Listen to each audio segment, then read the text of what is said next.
মধ্যপ্রাচ্যে চলমান সংঘাতে নাটকীয় মোড় নিয়ে ইরানের বিরুদ্ধে পূর্ব নির্ধারিত সব সামরিক হামলা ও বোমা বর্ষণ আকস্মিকভাবে বাতিল ঘোষণা করেছেন মার্কিন প্রেসিডেন্ট ডোনাল্ড ট্রাম্প। একই সঙ্গে আগামী কয়েকদিনের মধ্যে তেহরানের সাথে একটি বৃহত্তর ও ঐতিহাসিক শান্তি চুক্তি চূড়ান্ত হতে পারে বলেও দাবি করেছেন তিনি। ইরানের বিরুদ্ধে পরিকল্পিত সামরিক হামলা বাতিল এবং সম্ভাব্য শান্তি চুক্তিকে নিয়ে মার্কিন প্রেসিডেন্ট ডোনাল্ড ট্রাম্পের আকস্মিক ঘোষণায় বিস্মিত ও হতভম্ব হয়েছেন ইসরায়েলের প্রধানমন্ত্রী বেনিয়ামিন নেতানিয়াহু। মার্কিন সংবাদ মাধ্যম এক্সিওস জানিয়েছে, ট্রাম্প প্রকাশ্যে এ ঘোষণা দেওয়ার আগে মধ্যপ্রাচ্যে তার ঘনিষ্ঠ মিত্র নেতানিয়াহুকে কোনো আগাম তথ্য দেওয়া হয়নি।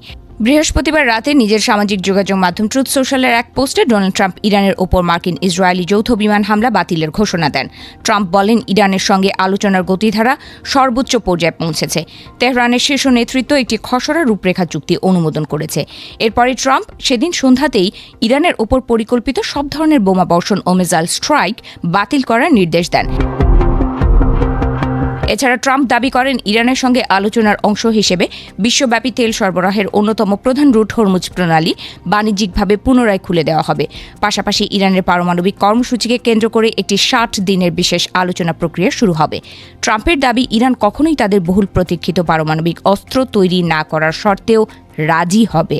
ট্রাম্পের মতে এই চুক্তির খসড়াটি যুক্তরাষ্ট্র ও ইসরায়েল ছাড়াও সৌদি আরব, সংযুক্ত আরব আমিরাত, কাতার, তুরস্ক, পাকিস্তান, বাহরাইন, কুয়েত, জর্ডান এবং মিশর সহ একাধিক পক্ষ দ্বারা অনুমোদিত হয়েছে।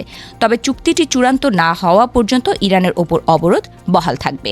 এই চাঞ্চল্যকর তথ্য জনসমক্ষে প্রকাশের পর হোয়াইট হাউসের পক্ষ থেকে তেল আবিবকে কিছুই জানানো হয়নি। নেতানিয়াহুর কাছে এই চুক্তির কোনো আগাম নোটিশ ছিল না।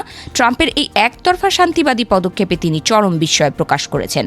কারণ ইসরায়েল যেখানে ইরানের পারমাণবিক স্থাপনা ধ্বংস করতে মরিয়া, সেখানে ট্রাম্পের এই চুক্তি তাদের কৌশলগত লক্ষ্যকে বড় ধাক্কা দিয়েছে। অবশ্য সম্ভাব্য চুক্তি নিয়ে ট্রাম্পের এসব দাবিকে কিছুটা বাড়িয়ে বলা হয়েছে বলে ইঙ্গিত দিয়েছে ইরান। যুক্তরাষ্ট্র ও ইরানের মধ্যে এখনও চূড়ান্ত চুক্তি হয়নি বলে জানিয়েছে তেহরানের ফার্স্ট নিউজ এজেন্সি।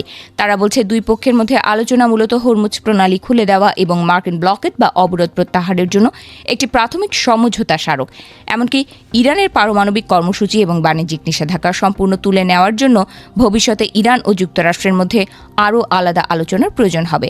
বিশেষজ্ঞরা বলছেন, ইরান যুদ্ধের শুরু থেকে বাড়তি বক্তব্য দিচ্ছেন ট্রাম্প। কখনো যুদ্ধে যুক্তরাষ্ট্র বিজয়ী হয়েছে বলছেন, আবার কখনো বলছেন শান্তি আলোচনা এগিয়ে নিতে ইরান তাদের পারমাণবিক কর্মসূচি বাদ দিতে রাজি। তবে ট্রাম্পের এসব বক্তব্য বরাবরই প্রত্যাখ্যান করেছে ইরান। এর মাধ্যমে প্রমাণ হয়, ইরানের সঙ্গে শান্তি আলোচনায় ট্রাম্প নিজেকে শান্তির দূত হিসেবে জাহির করতে মিথ্যা বলছেন। কিন্তু বাস্তবে এসবের কিছুই হচ্ছে না বলে মনে করছেন বিশেষজ্ঞ।